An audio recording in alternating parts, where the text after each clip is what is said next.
আচ্ছা, আজকের ভিডিওয়ে আমি বলবো কেন্ডালস র্যাঙ্ক কোরিলেশন কোফিশিয়েন্ট এবং তার ডেরিভেশনটা নিয়েও ডিসকাস করব। তার আগে যেটা বলা দরকার সেটা হচ্ছে কনকর্ডেন্স অ্যান্ড ডিসকর্ডেন্স। এটা একটা কনসেপ্ট, এটা না বুঝলে কেন্ডালস র্যাঙ্ক কোরিলেশন কোফিশিয়েন্ট আমরা বুঝতে পারবো না। তো এইবার যে সিচুয়েশনটা ছিল আগের দিন, যে দুজন জাজ আছেন এবং তারা একটা গ্রুপ অফ ইন্ডিভিজুয়ালস, যেখানে টোটাল ইন্ডিভিজুয়ালস আছেন, তাদেরকে র্যাঙ্ক করছেন। ঠিক আছে, তো U1 V1 U2 V2 UN এরকম আমরা র্যাঙ্কিং পেয়েছি। এইবারে আমি ধরছি এইটাকে একটা এবং এইটাকে একটা। ঠিক আছে, এই দুটোকে একসঙ্গে ধরলে একটা পেয়ার হচ্ছে, একটা জোড়া হচ্ছে। তো এই পেয়ারটাকে যদি আমরা কনকর্ডেন্ট পেয়ার বলতে পারছি যদি UI হয় VI এর চেয়ে বড়, বা UJ এটা হবে UJ মোর দ্যান VJ, বা যদি হয় UI লেস দ্যান UJ, বা সরি এখানে কি আছে, সরি এখানে অ্যাকচুয়ালি গন্ডগোল হয়েছে। এটা হবে UI লেস দ্যান VI আর UJ লেস দ্যান VJ। ঠিক আছে, এই নোটেশনটা একটু চেঞ্জ করে নিবি। তাহলে কি হচ্ছে, যে এইটাকে আমি কনকর্ডেন্ট পেয়ার কখন বলতে পারছি, যদি দুটো পেয়ারই একসঙ্গে একই ডিরেকশনে থাকে। দেখ, UI VI হচ্ছে একটা সেট, সেখানে আমরা কি পাচ্ছি, UI VI এর চেয়ে বড়, এবং ইউজে ভিজেতেও ইউজে ভিজের চেয়ে বড়, ইউগুলো ভি এর চেয়ে বড়। ঠিক আছে, একই ডিরেকশানে হচ্ছে, U is more than V. বা এই দুটো পেয়ারকে আমি আগের নিলাম, সেখানে দেখতে পাচ্ছি যে U is less than V, U I less than V I এই পেয়ারটা থেকে। আর ইউজে ভিজের মধ্যে হচ্ছে কি দেখতে পাচ্ছি, ইউজে ভিজের চেয়ে ছোটো, তাহলে ইউগুলো ভি এর চেয়ে ছোটো। ঠিক আছে, দুটো পেয়ারেই যদি একসঙ্গে ইনক্রিজিং মানে এরকম, বা মানে যেটাই হোক, মানে ইনক্রিজিং বা ডিক্রিজিং থাকে, মানে ফার্স্ট পেয়ারটাও ইনক্রিজিং, সেকেন্ড পেয়ারটাও ইনক্রিজিং, যদি একই ডিরেকশনে থাকে, তাহলে আমি সেই দুটো পেয়ারকে একসঙ্গে বলবো কনকর্ডেন্ট পেয়ার। যেমন এখানে বলেছে 1 3 4 7, আমরা বলতেই পারি 1 3কে আমরা লিখতে পারি ইউআই ভিআই, আর 4 7কে লিখতে পারি ইউজে ভিজে। তাহলে কি হচ্ছে, 1 is less than 3 এই পেয়ারটায়, আগেন 4 is less than 7, দুটো কিন্তু একই ডিরেকশনে, দুজনেই কিন্তু ফার্স্ট এলিমেন্টটা সেকেন্ড এলিমেন্টের চেয়ে কম। যেহেতু দুটোই একই ডিরেকশনে দুটো পেয়ার, সেই দুটো পেয়ারকে আমরা বলছি কনকর্ডেন্ট পেয়ার। এবং এটারই উল্টো কনসেপ্ট হচ্ছে ডিসকর্ডেন্ট পেয়ার। কখন, যদি একটা হয় increasing U I more than V I, but আরেকটা কি হতে হবে, ইউজে লেস দ্যান ভিজে। বা যদি ইউআই হয় লেস দ্যান ভিআই, তাহলে ইউজে হবে মোর দ্যান ভিজে। এরা অন্য ডিরেকশনে থাকবে। যেমন এইখানে দেখ কি বলেছে, 1 4 আর 3 2, আমরা এটাকে বলতেই পারি ইউআই ভিআই 1 4কে, আর 3 2কে বলতেই পারি ইউজে ভিজে। তাহলে ফার্স্টেরটায় কী হচ্ছে, ইউআই লেস দ্যান ভিআই হচ্ছে, 1 is less than 4। পরেরটায় কী হচ্ছে, 3 2 এর চেয়ে বড়, ইউজে মোর দ্যান ভিজে। তো যেহেতু দুটো পেয়ার একে অন্যের অন্য ডিরেকশানে আছে, একে অন্যের বিপরীত ডিরেকশানে আছে, তাহলে এটা কী হয়ে যাচ্ছে, ডিসকর্ডেন্ট পেয়ার। ঠিক আছে, এই কনসেপ্টটা আমাদের লাগবে এই কেন্ডালস র্যাঙ্ক কোরিলেশন কোফিশিয়েন্ট বুঝতে গেলে। তাহলে এবার এখানে কি বলছে, যদি সমস্ত দুজন জাজই পারফেক্ট অ্যাগ্রিমেন্টে থাকে, তার মানে যদি র্যাঙ্কিং পারফেক্ট অ্যাগ্রিমেন্ট বলতে কী বুঝি, জাজ ওয়ানও যা র্যাঙ্ক করছে, জাজ টুও সেই র্যাঙ্ক করছে, তো সেরকম যদি থাকে, তাহলে আমরা বলবো যে সমস্ত পেয়ার ইউআই ভিআই ইউজে ভিজে দে আর কনকর্ডেন্ট। আর যদি তারা থাকে পারফেক্ট ডিসএগ্রিমেন্টে, মানে জাজ ওয়ান যাকে ফার্স্ট র্যাঙ্ক করছে, জাজ টু তাকে লাস্ট র্যাঙ্কটা দিচ্ছে, ঠিক আছে, সেক্ষেত্রে আমরা বলতে পারবো all the pairs are discordant. ঠিক, এই কনসেপ্টটা নিয়ে এবার আমরা এগোবো কেন্ডালস র্যাঙ্ক কোরিলেশন কোফিশিয়েন্ট নিয়ে। কিরকম দেখতে এটা, এটা আমরা ডিফাইন করি tau equals to C minus D by N choose two, যেখানে টোটাল নাম্বার অফ পেয়ার্স হচ্ছে N choose two, because total আমাদের কাছে এন ডেটা পয়েন্ট আছে এবং সেটা থেকে পেয়ার করা হচ্ছে, তাহলে এন চুজ টু হবে আমার টোটাল নাম্বার অফ পেয়ার। ঠিক, এন জনের মধ্যে থেকে দুটো করে গ্রুপ করা হয়েছে। এইবার সিকে আমি বলছি নাম্বার অফ কনকর্ডেন্ট পেয়ার, ডিকে আমি বলছি নাম্বার অফ ডিসকর্ডেন্ট পেয়ার। ঠিক আছে, তাহলে যদি যা যা পারফেক্ট অ্যাগ্রিমেন্টে থাকে, তাহলে কি এবার টোটাল নাম্বার অফ কনকর্ডেন্ট পেয়ার কী হবে, NC2। টোটাল NC2 খানা পেয়ার হচ্ছে, তার মধ্যে সবাই কনকর্ডেন্ট হলে তাহলে ওটা NC2ই হয়ে যাবে, সেক্ষেত্রে টাওয়ার ভ্যালু হয়ে যাবে 1, D0 সেক্ষেত্রে কোনো ডিসকর্ডেন্ট পেয়ার নেই, সমস্ত পেয়ারগুলো কনকর্ডেন্ট। ঠিক যেটা বললাম যে পারফেক্ট অ্যাগ্রিমেন্টে থাকলে সমস্ত পেয়ারই কনকর্ডেন্ট হবে, তাহলে সি হয়ে যাবে NC2। আর যদি যেটা পারফেক্ট ডিসঅ্যাগ্রিমেন্টে থাকে তাহলে কোনো কনকর্ডেন্স নেই, সবটাই ডিসকর্ডেন্ট পেয়ার, তাহলে টাওয়ার ভ্যালু হয়ে যাবে 0 মাইনাস ডি, যেটা n^2 by n^2 that is -1। ঠিক আছে, এইবারে এই কেন্ডালস কোরিলেশন কোফিশিয়েন্টটা কী করে পাচ্ছি, র্যাঙ্ক কোরিলেশন কোফিশিয়েন্ট, সেটা এবার ডেরিভেশনটা আমরা দেখব। ফার্স্ট হচ্ছে নো টাই কেস। এবার দুজন জাজ, তারা এনজন ইন্ডিভিজুয়ালকে র্যাঙ্ক করেছে u1 v1 u2 v2 এরকম করে। আমরা বলছি যদি ইউআই হয় ইউজের চেয়ে বড়, তাহলে একটা কোয়ান্টিটি ডিফাইন করছি এআই যে, যেখানে ইউআই যদি ইউজের চেয়ে বড় হয় তাহলে আমি এআই এর ভ্যালু দেবো +1, আর যদি ইউআই ইউজের ছোট হয় তাহলে দেবো -1। সিমিলারলি বিআই যে বলে একটা কোয়ান্টিটি ডিফাইন করছি, যেখানে যদি ভিআই ইজ মোর দ্যান ভিজে তাহলে +1, ভিআই লেস দ্যান ভিজে হলে -1। তাহলে যদি আমি এ বার এআই এর মিন ক্যালকুলেট করি তাহলে সেটা 0 হবে, বিকজ +1 -1 আছে। ঠিক, এটা কি করে আসছে বলে দিচ্ছি। 1/n, আচ্ছা এটা তো আমি দেখানো দরকার।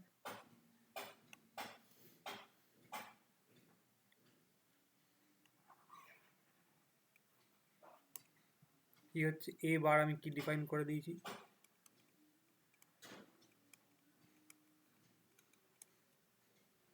এটা হবে এবার। ঠিক আছে, এবার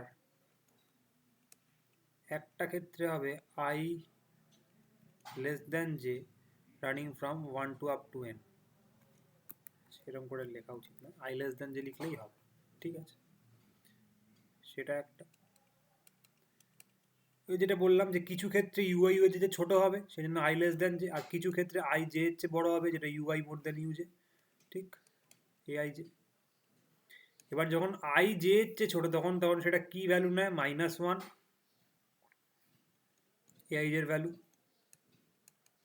i লেস দ্যান জে। আর যখন i জে এর চেয়ে বড় তখন কি ভ্যালু নেয়, +1। ঠিক, এবার i লেস দ্যান জে মানে যে 1 থেকে n অবধি ভ্যালু নিচ্ছে, i কিন্তু n অবধি ভ্যালু নিতে পারছে না, i is less than J. ঠিক আছে, সেক্ষেত্রে কি হবে, জে এর পুরো রেঞ্জ, এবার -1 একটা কনস্ট্যান্ট, তার ওপর ডবল সামেশন আছে। ঠিক, এবার একটা সামেশন হচ্ছে জে, একটা সামেশন হচ্ছে আই, জে আই এর চেয়ে বড়, এবার জে কিন্তু 1 থেকে n অবধি পুরোপুরি সামটা হচ্ছে, তাহলে একটা n গুণ হবে। এবার আই জে চেয়ে যেহেতু ছোট, সেক্ষেত্রে আই এর এটা পুরো n অবধি যাচ্ছে না, সেটা 1 2 আপ টু n-1 অবধি যাচ্ছে, এটা n-1। আই এর সামের জন্য এটা n-1 গুণ হলো, আর জে এর সামটার জন্য এটা n গুণ হলো। সিমিলারলি এখানেও তাই, আই হচ্ছে পুরো রেঞ্জ অবধি যাচ্ছে, তাহলে আই এর জন্য এটা n গুণ হবে, আর জে যেহেতু আই এর চেয়ে ছোট তাহলে এটা n-1 দিয়ে গুণ হবে, আর একটা +1 অলরেডি আছে। এবার দুটো যদি আমরা দেখি তাহলে এটা কেটে 0 হয়ে যাচ্ছে, এই জন্য এবার 0। সিমিলারলি বি বারও 0 হবে এখানে, সেম লজিকে।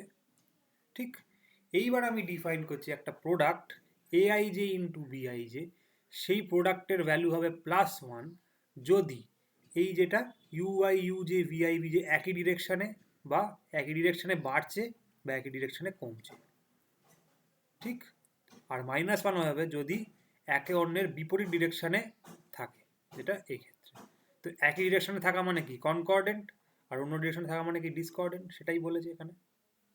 তাহলে এবার কোভেরিয়েন্স অফ এবি কি হবে, আমরা জানি কোভেরিয়েন্স অফ এক্স ওয়াই আমরা কি লিখতাম, 1/a summation xi/i, sorry minus X bar Y bar, সেটাই হয়েছে A I J B I J minus A bar B bar. এবার এ বার বি বার, এবার এ বার বি বার এটা 0, তাহলে গোটাটাই কি হয়ে যাচ্ছে 2/n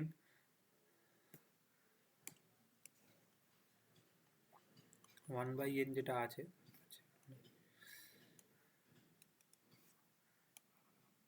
কোভেরিয়েন্স অফ এবি কি হয়েছে 1/a summation A I J B I J. ঠিক, I not equals to J. এবার এআই জে বিআই জে কি ভ্যালু নিচ্ছে, সরি মানে এআই জে বিআই জে গুলো কি, এগুলো হচ্ছে কনকর্ডেন্ট পেয়ার, ডিসকর্ডেন্ট পেয়ার। এবার টোটাল কনকর্ডেন্ট পেয়ার আমি ধরছি এন এর মধ্যে সি আছে, ঠিক আছে, আর টোটাল ডিসকর্ডেন্ট পেয়ার হচ্ছে ডি, ঠিক আছে। সেটা থেকে আমরা যদি এটাকে ডেরিভেশন করা হয় এটা পাবো, এক সেকেন্ড ফোন আসছে, হ্যাঁ বল। আচ্ছা, যেখানে আমরা ছিলাম যে কনকর্ডেন্ট অ্যান্ড ডিসকর্ডেন্ট পেয়ারের যেটা কোভেরিয়েন্স সেটা বের করছি, ঠিক, কোভেরিয়েন্স এটা। এবার summation A I J B I J মানে কি, sum of the concordant pair and discordant pair. Concordant pair যদি আমি ধরি টোটাল সি খানা আছে তাহলে একটা সি আসবে, আর ডিসকর্ডেন্ট পেয়ার যদি ডি হয় তাহলে মাইনাস ডি কেন, এই যে কনকর্ডেন্ট পেয়ারের একটা -1 কোফিসিয়েন্ট আমি পাচ্ছি এআই জে বিআই জে। এবার এই টুটা কেন আসছে, টুটা আসার কারণ হচ্ছে কনকর্ডেন্স কতভাবে হতে পারছে, দু রকমভাবে, আইদার একই ডিরেকশানে বাড়ছে বা এক ডিরেকশানে কমছে, আর ডিসকর্ডেন্ট করকমভাবে হতে পারে, আইদার লেস দেন, আইদার এরকম একটা কি ব্যাপার, U I more than U J V I less than V J, or U I less than U J V I more than V J. তো যেহেতু দু রকমভাবে কনকর্ডেন্ট ডিসকর্ডেন্ট হতে পারে, তো যেহেতু দু রকমভাবে কনকর্ডেন্ট আর ডিসকর্ডেন্টটা হতে পারছে সেই জন্য আমি 2/n একটা 2 সামনে গুণ হচ্ছে এখানে, ঠিক আছে। এইবারে variance of A equals to যেটা হবে, ফর্মুলা আমরা জানি, সেই ফর্মুলা অ্যাপ্লাই করে এটা আসছে n ইন্টু n-1/n। কীভাবে আসছে বলছি, যদি আমি লিখি variance of A, that is 1/n double some aij square minus a bar square. এবার aij অ্যাকচুয়াল ভ্যালু নিচ্ছে +-1, স্কোয়ার হয়ে গেল তাহলে সব +1 হয়ে গেল, এখানে i not equals to J বলেছে, তো i লেস দেন যে যদি ধরি আমরা, তাহলে মানে i not equal to J মানে সেই একই কনসেপ্ট, যে 1 থেকে n অব্দি যাচ্ছে বা i 1 থেকে n অব্দি যাচ্ছে, যে পরের যে কোনো একটা n-1 অব্দি যাচ্ছে। তো যদি আমি ধরি যে i n অব্দি যাচ্ছে তাহলে n, যে n-1 অব্দি গেলে n-1 aij স্কোয়ার একটা +1 গুণ আছে এর সঙ্গে, ঠিক আছে, মাইনাস a বার স্কোয়ার, এবার এটা 0 এসেছিল তো এটাই পড়ে থাকছে, তো কেটে কুটে n-1, ঠিক। সিমিলারলি ভেরিয়েন্স অফ বি ও n-1 চলে এলো, তাহলে কোরিলেশনটা কী হবে, covariance of A B by root over of variance of A root over of variance of B, just covariance ভ্যালুটা বসালাম, ভেরিয়েন্সগুলো বসালাম, পেয়ে গেলাম আমার correlation, Kendall's rank correlation coefficient for non tie case. এই কনকর্ডেন্ট ডিসকর্ডেন্টটাই কিন্তু এখানে আসল, ঠিক আছে। এইবার টাইট কেসে কী হয় ব্যাপারটা সেটা আমি বলছি। তো সেম স্টার্টিং, যে এরকম একটা র্যাঙ্কিং করা আছে u1 v1 u2 v2 un vn, দুজন জাজ। এবার যদি টাই হয় তাহলে কি আমি কি বলছি, এআই যে বলে একটা কোফিশিয়েন্ট ডিফাইন করছি, সেম ব্যাপার, ইউআই যদি ইউজের চেয়ে বড় হয় তাহলে +1, ইউআই ইউজের ছোট হলে -1, এবং যদি ইউআই ইকুয়ালস টু ইউ যে হয়ে যায় সেক্ষেত্রে আমি বলবো 0, ঠিক আছে। সিমিলারলি বিআই যে তো সেম ব্যাপার, if Vi is more than ভিজে +1, ভিআই লেস দেন ভিজে -1, ভিআই ইকুয়ালস টু ভিজে, উই হ্যাভ 0। এবার সেম এ বার যদি বের করি কি হবে, 1/n summation aij।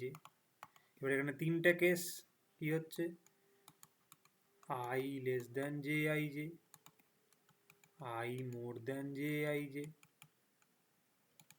R i equals to J যেখানে হচ্ছে টাইট কেস। এবার i ইকুয়ালস টু জে হলে কি হবে, 0 হয়ে যাবে, ইউআই যে 0 হলে, ইউআই ইকুয়ালস টু ইউ হলে 0 হয়ে যাচ্ছে, তো এটা অটোমেটিক্যালি ভ্যানিশ হয়ে যাচ্ছে। এইবার এই দুটো তো সেই আগেরটার মতনই সেম ব্যাপার, সেই করলে কিন্তু 0ই আসবে। সিমিলারলি বি বারও কিন্তু 0, ঠিক আছে। এবং কোভেরিয়েন্সটা আনটাইট কেসে কি ছিল, এটা ছিল, কিন্তু এইবারে চেঞ্জ কিসে আসবে সেটা হবে ভেরিয়েন্সটা। এই ক্ষেত্রে আমরা যদি ধরি যে একটা টাই আছে অফ লেন্থ কে, সেক্ষেত্রে আমার ভেরিয়েন্সটা কমবে, সরি, হ্যাঁ, সেক্ষেত্রে আমার ভেরিয়েন্সটা কমবে by K into K minus, এটা এন হবে, not 2, this will be N. তো এইবার যদি আমি যে ফার্স্ট জাস্ট যে র্যাঙ্কিং দিয়েছে সেখানে যদি এস খানা টাই হয় টোটাল এস জোন টাই হয়েছে of length k1 k2 ks, সেক্ষেত্রে ভেরিয়েন্সটা হয়ে যাবে ভেরিয়েন্স অফ যেটা এ এসছিল n-1 আগের ডেরিভেশনে মাইনাস কেন যে বললাম ডিক্রিমেন্ট ইন ভেরিয়েন্সটা কমে যাচ্ছে এক্ষেত্রে ডিক্রিজ হচ্ছে কত K I into K I minus one by N, এই ফর্মটাই আছে দেখো জাস্ট এস খানা যেহেতু টাইয়ের লেন্থ তাহলে ওগুলো সাম হয়েছে summation I running from 1 to up to S K minus one into K I into K minus one by N, এইটাকে আমরা নাম দিচ্ছি টি এ, তাহলে N minus one minus T A. Similarly second যে জাজ আছে সে যদি টি খানা টাইয়ের লেন্থ হয় of K one prime K two prime K T prime, সেক্ষেত্রে আগের ভেরিয়েন্সটা এন মাইনাস ওয়ান ছিল minus this decrement in variance summation I running from 1 to up to T K I prime into K I prime minus one by N, এটাকে আমরা নাম দিচ্ছি T B, তাহলে N minus one by T B. তাহলে variance of A বেরিয়ে গেল, variance of B বেরিয়ে গেল, কোভেরিয়েন্স আমরা যেটা ছিল সেটাই, জাস্ট এবার এই টাওয়ের এখানে আমরা পুট করে দিলাম covariance by square root of variance of A variance of B, put করে ডেরিভেশনটা যদি আমরা পুরো কমপ্লিট করি আমরা এরকম একটা সুন্দর ফর্ম পাবো। ঠিক আছে, এটাই হচ্ছে কেন্ডালস র্যাঙ্ক কোরিলেশন কোএফিসিয়েন্ট। ওকে, আজকের এটা এতটাই রাখছি, নেক্সট ডে ইন্ট্রা ক্লাস নিয়ে আমি বলবো, বাট তার আগে আমি 1 সেকেন্ড দাঁড়াও একটুখানি দেখে নিই কতটা বাকি আছে।